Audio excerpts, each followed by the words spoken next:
Hello, welcome to Matters of DeCorum. I'm Scott Corum. This is what matters to me. I'm going to be talking about stuff that is potentially sensitive for a portion of my audience today. If you are averse to meat products, or how meat is sourced and produced, you might want to skip this one because I'm going to go into that in some detail, I think. Just fair warning given. I've been thinking about food in the fantasy societies and fictional fantasy worlds, and uh, again, the whole tavern scenario comes to me.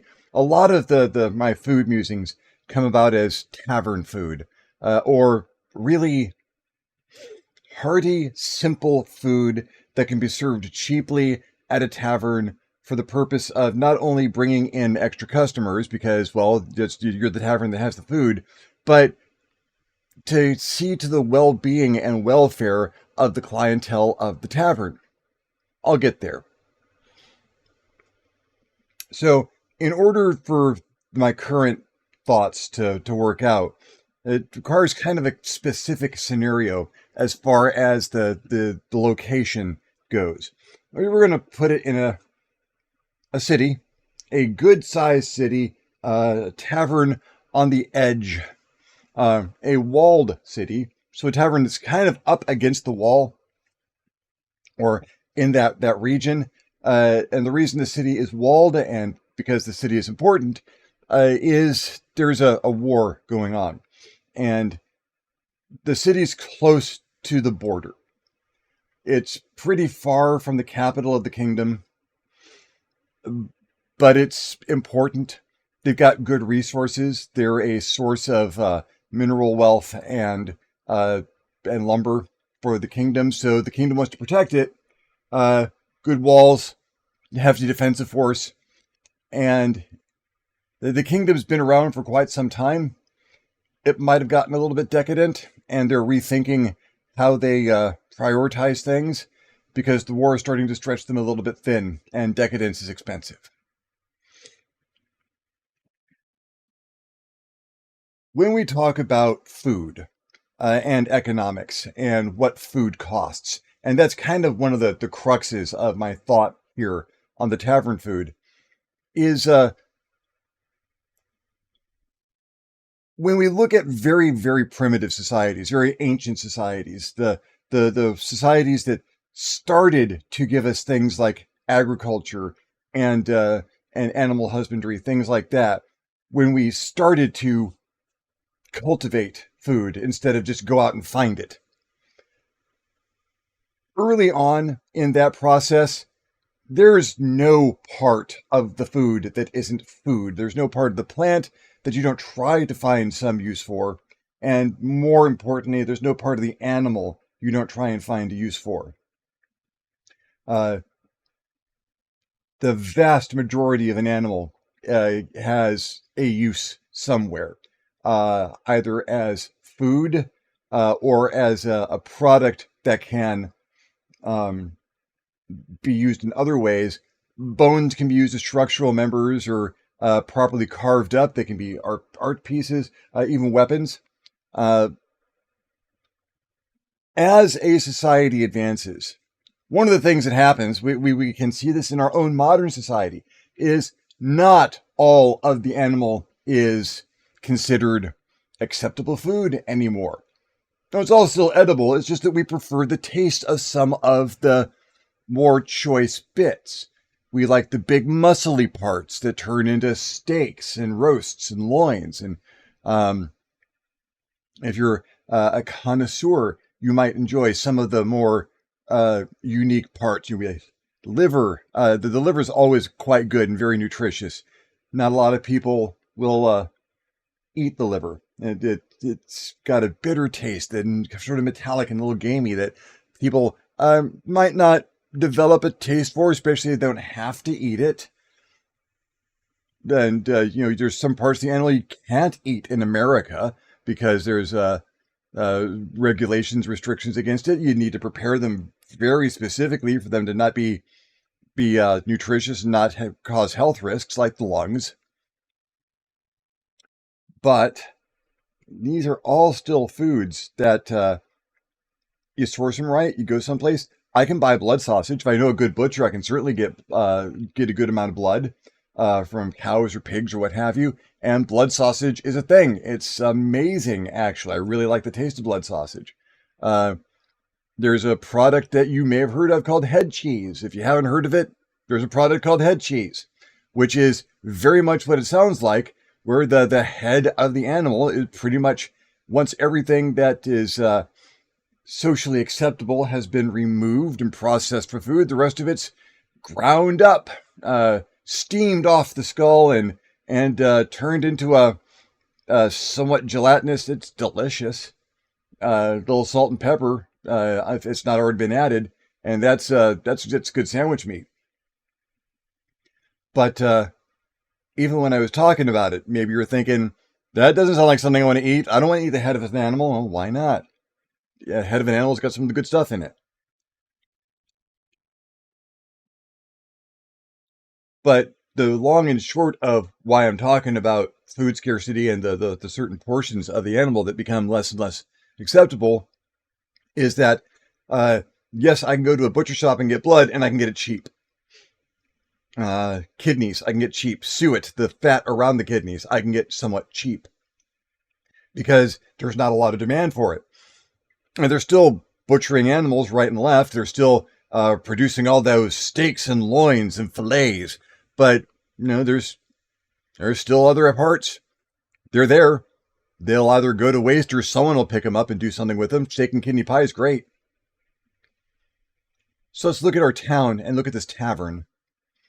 They want to offer something to their clients, something that they can just come in and sit down and sit at a table. You get a something. Because that's a tavern you go back to, is a tavern that cares enough about you when you walk in. Doesn't matter who you are. A soldier, a mercenary, the street sweeper, whoever you are in that town, you come in for a drink, you sit down, they put something in front of you. Something that makes you feel good, something that fills your tummy. Something so that you're not, well, I could spend my last couple of coppers on something to eat, or I could spend my last couple of coppers on an ale and feel a little bit better about myself. The guy who owns the tavern, heart as all the big as all the outdoors, really likes his community, understands they're suffering because there's a war going on nearby, and a lot of those soldiers and folks are being cycled through here. There's pain and there's hunger, and can't you just give them something, a little something to help them out? So you wait until that part of the morning when the butchers have done their processing. The butchers have been to market. They've gotten their lard hogs and their oxen, what have you. They've gotten it back and they've done the job of butchering it out. And their shop is full of those choice prime cuts. A lot of that goes to the keep in the middle of town. They got to feed the army, so they get meat. Soldiers travel on their stomachs. You give the soldiers meat. You make stews and soups to spread it out, but you give them the meat that they need to heal and train and process and build up. But that leaves other stuff and other people in town, the wealthier folks in town, have bought up the rest of the cuts of the good stuff, and folks have grabbed what they can, the ground meat and whatnot. What does our tavern owner do when he goes down to the butcher shops? And he doesn't visit one, he visits them all. What's left on the floor? What do you have left? What do you have? Tendon lying around? A lot of people, tendon takes a long time to cook down. Do you have tendon? Do you have the kidneys? Do you have some of the suet? Is there any of the fat left from around the back? What do you have? And there'll be stuff. There'll be a bucket or two of tailings, the parts that they just couldn't sell or didn't think were worth selling. The tavern owner might throw on an apron and say, "You mind if I grab some stuff? Help clean up a little bit and keep the bits." It's all going to get washed off. It's all good. It's all still perfectly acceptable portions of the animals that, the tavern owner's mother probably prepared for him because it was inexpensive and they were struggling sometimes. It's all really good. He goes and gets some vegetables. Not we do this thing with vegetables today. If you go to a grocery store, one of your big chain stores, and you go to the produce department, all the cucumbers look the same. All the tomatoes look roughly the same. They're these perfect little spheres of shiny vegetables that get their rinse under the sprays, and you can go and pretty much find one the weight that you need, or get a bag of standard. That's not what most vegetables really end up looking like. We've got a pretty good farming and agriculture program here, but and then there's heirloom vegetables, which are a little bit raggedier. They're more wild. They're not the nice perfect spheres. They're kind of globby, and they're still perfectly good. They're the same tomatoes. They're the same cucumbers, but they're not as pretty as the rest of them, so they're harder to sell. So chefs go pick them up. They're for artisan cooking. In a society like this, well, they sell the pretty vegetables early on. Our tavern owner with his cart that's got his buckets of the tailings from the butcher shops stops by the produce markets. And what do you got in the back? What do you not think you're going to be able to sell to everyone else out there? I'll take that. And for pennies, for coppers on a silver, he'll pick up a couple of bushels of vegetables. Nothing fancy. Ugly potatoes, ugly carrots, ugly tubers and cucumbers and whatnot. Takes them back. Got some folks who work a kitchen for him. Tavern was probably just a tavern at one point in time and acquired a kitchen. Maybe there's a restaurant next door or someone's home, and they gave it over to the tavern when the owners aged out of it. And so they've got a kitchen, a decent kitchen, good hearth. You really need a good hearth. And a few people who know how to cook, especially who know how to cook with the tailings, the bits, the leftovers, the stuff that nobody else really wanted. As for the vegetables, those malformed, not very pretty looking cucumbers and eggplants and tomatoes, and chuck those in a big barrel full of brine. You throw them in a big barrel full of brine with some spices, and you let them sit for a month or two. You get pickles. Yeah, and brine pickles are amazing. There's a couple of restaurants. If you've ever been to a deli and got that bowl of sliced pickles on the table when you just showed up, oh, so good. You get the right spices in there, so there's a little bit of a bite. You get that watery crunch and that saltiness that just tastes good. Yeah. So you make pickles. You make a lot of pickles. And with all the rest of the stuff, well, you parboil the potatoes and you chop up all your meat handle, your the things that are hard to eat, the tendons and stuff like that. You just start them boiling. You cook that down until it is just a tendon broth.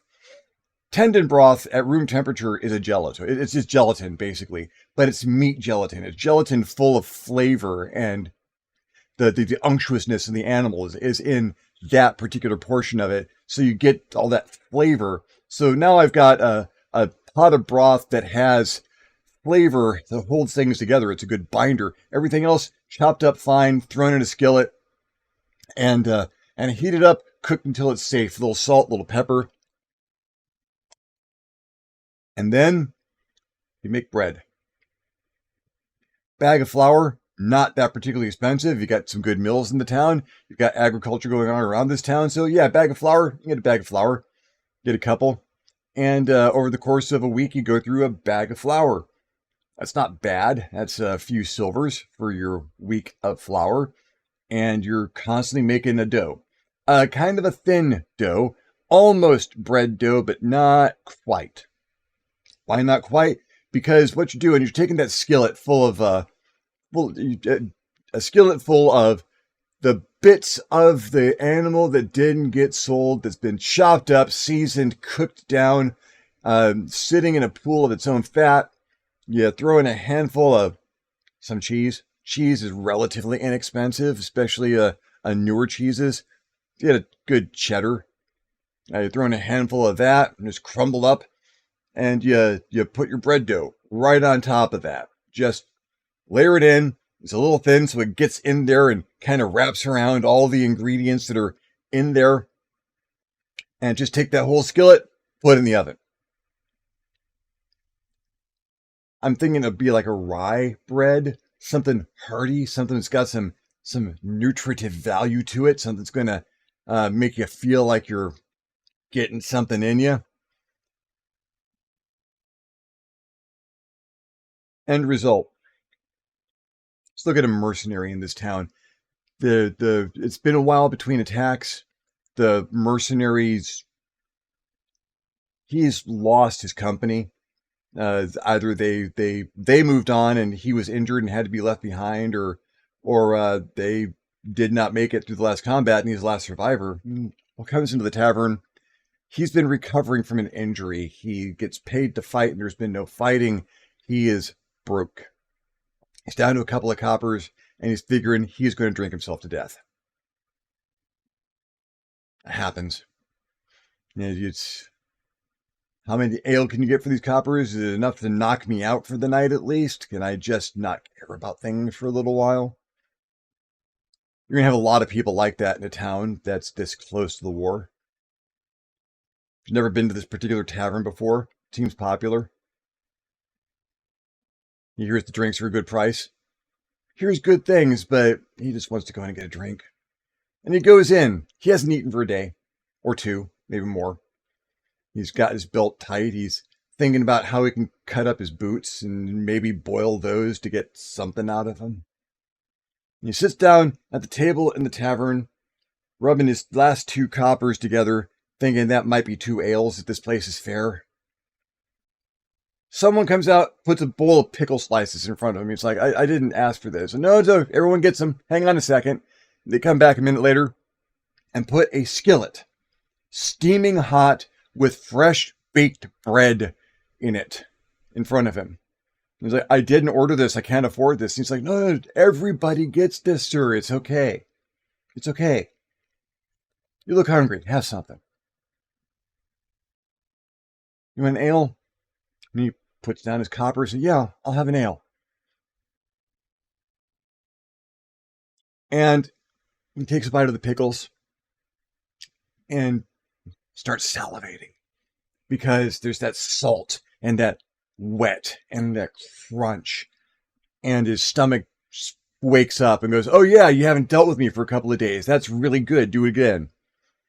And he has a couple of the pickles, and well, everyone else is just eating the bread on their table. It doesn't seem anyone else is paying for it. So whether it's a mistake or not, he's got the bread, picks it up, it's hot, burns his hand a little bit. It's okay. It's hot bread. It's worth burning your hand for. Tears off a piece, and it's got meat. There's meat there. There's meat. There's cheese. There's potatoes, parboiled and soft inside the bread, flavored with all the other meats and the fats. And he takes that bite of the bread and he's going to live. He is going to live. He devours the bowl of pickles and the loaf of bread, not without thinking about it. It doesn't go in without thought, because every single bite is covered in gratitude. Because they didn't have to do this. This tavern did not have to do this. He came in with 2 coppers. He wanted 2 coppers worth of ale. He'd have taken his 2 coppers worth of ale and then crawled off someplace. And they fed him. And they fed him.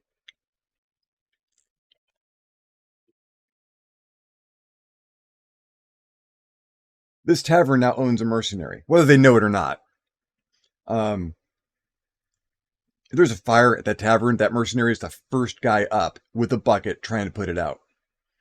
Someone tries to rob that tavern, that mercenary is the first person between the robber and the door, telling him that they'd better put that down. Maybe they should just have a loaf of bread and think it over. And it's not just that mercenary, is it? there are soldiers in this town. Soldiers they're going to eat at the mess 13 nights out of every fortnight. But that last night they're off to get some R&R. They're out, they're going to go drinking because that's one thing they can't really do at the barracks. Well, they're going to add a little wine or ale to the water to keep it safe, but not enough that it's actually going to help out the men that much. They might get a grog ration, but it's not going to be enough that they're really going to feel it the next day. They want to get a little drink on. They've been fighting, or they're ready to fight. They've been training. And yeah, it's time to cut loose a little bit. They're not getting paid a lot. Equipment is expensive, and they need to be kept in a state of readiness. They're fed, and they're barracked, and they're given equipment, so they don't need all that much money, and what they do get probably goes back to the family. They'll go to this tavern. They hear good things about this tavern, and they get fed. They didn't ask for the food. It just shows up in front of them. How'd you know we were hungry? Well, sir, you're a soldier. You're always hungry. Please eat. Not wrong. And now, if the siege should come to the town, the soldiers' rallying cry is going to include protect the tavern.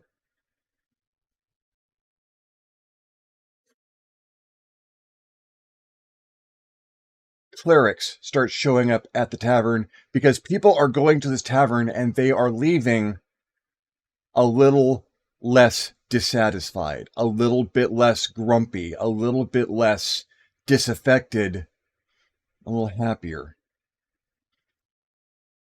Their spirits are being tended to, because believe me, if you tend to someone's stomach, you are tending to someone's spirit.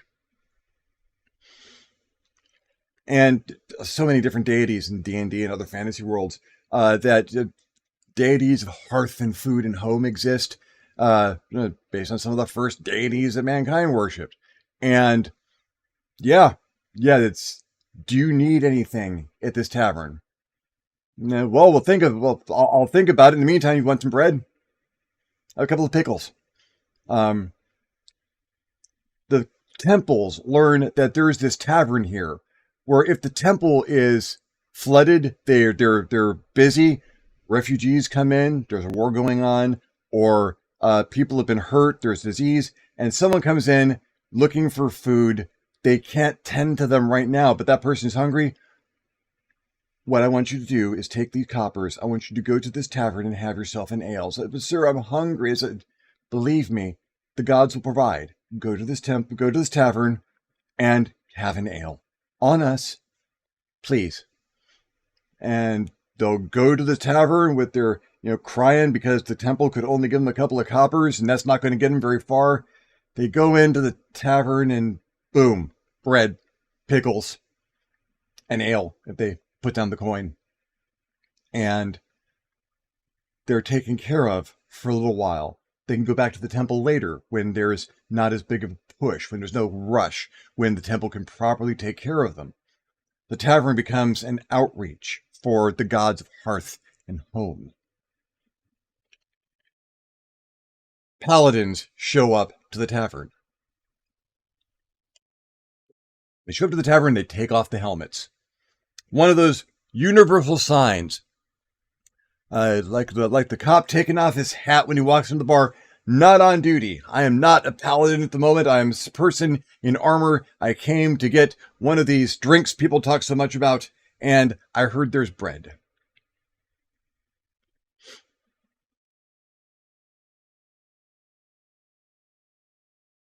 I need to design the tavern a little bit more.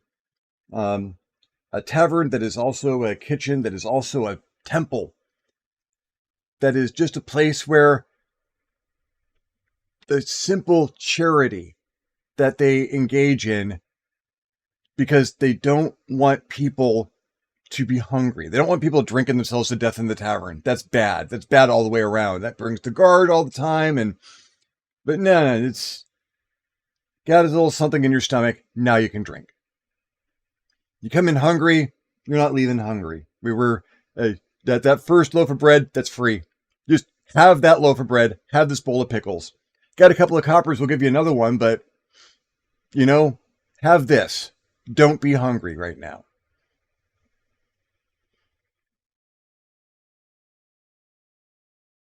That's a holy thing. That's devotion. The tavern owner might not even realize it. He's not just feeding people. He's advertising the tavern. People go out and talk about the tavern. You get bread and pickles. That's going to bring in business. Excellent. That's what you want. Um, you're keeping your customers safe. They're not drinking on an empty stomach. They got a little something in them. They can drink longer, which means they can drink more. How many ales you can have on an empty stomach is nothing compared to how many ales you can have on a full stomach. And sometimes, you get that bread and the salty, salty pickles, and maybe you just need one more ale than you thought you were going to drink. You make up the cost of what is because you have gone to such an effort to spend as little as you can on the ingredients that you're putting into the bread and the pickles. Those extra ales that people buy because they get a little bit thirstier or because they can drink more because they got something in their stomach, it pays for it. That's why you get good bar snacks in good bars. All the stuff that you can do. If this tavern owner just pulls out all the stops, there's bowls of fried pigtails and ears on the tables. It's fried, deep fried and salted, crispy, crunchy, salty things to make you want to drink. But you don't make people live on that. You have a little something substantial, something with the food groups in it, something that carries you through.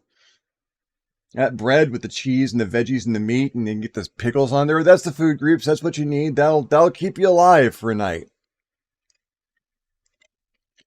There are people who live at the tavern. People who they probably have a home someplace, but they don't cook for themselves. They don't like buying food. They get themselves a few coppers from a day of work. They go to the tavern. And they can get a drink, and they know they're going to get their belly full. Loaf of bread, some pickles, yeah. And you've got a little extra cash, maybe you can ask them to throw a little something extra together in the kitchen. Maybe another loaf of bread, maybe something extra. You got something roasting on the hearth? I'll take a chunk of that. It's a silver. I'll spend a silver on that. Heck, you gave me the bread for free. Sure, might as well.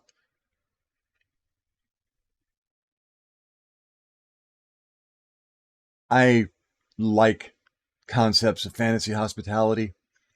I have a friend who's very into making bread, like like ridiculously into making bread. She is researching recipes for this tavern bread for me. Uh, we're going to try and collaborate and make a loaf of this. And if I get a decent recipe for a loaf of this tavern bread, I'm going to put it here.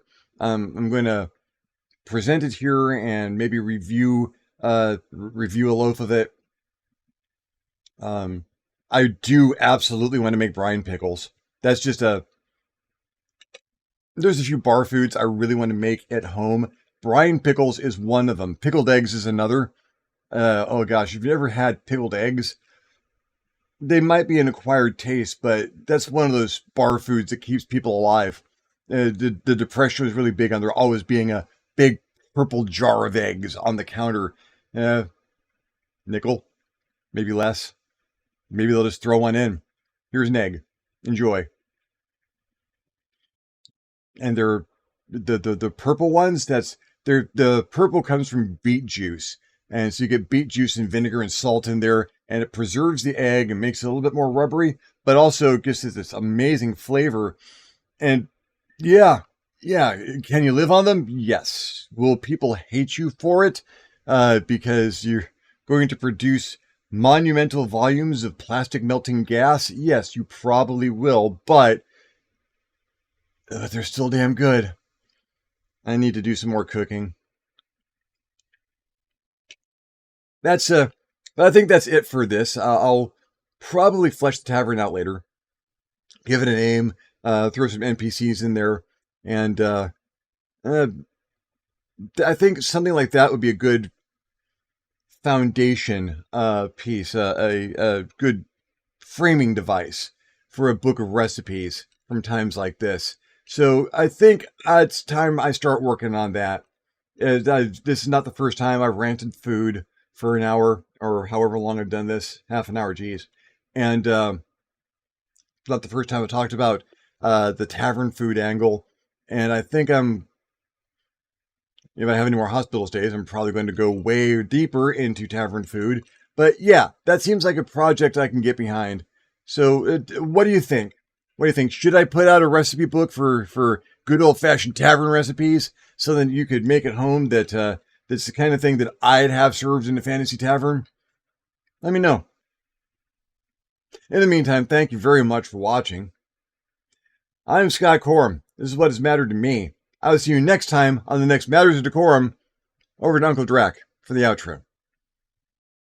If you enjoyed this video, give it a thumbs up. If you didn't enjoy this video, give it a thumbs down. Feedback is feedback.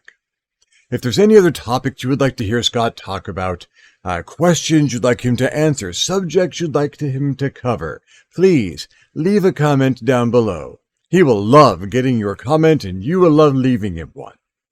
If you haven't subscribed to this channel yet, why not? This channel is awesome. Go ahead and hit that subscribe button. If you do, you might also want to hit the little notification bell so you're alerted when these videos become available. If you would like to support this channel in a more substantial manner, we invite you to hit us up at the Patreon page, www.patreon.com/ScottCorum. And consider donating. Absolutely anything helps and allows us to create better content more often. In the meantime, thank you very much for watching, and we'll see you next time.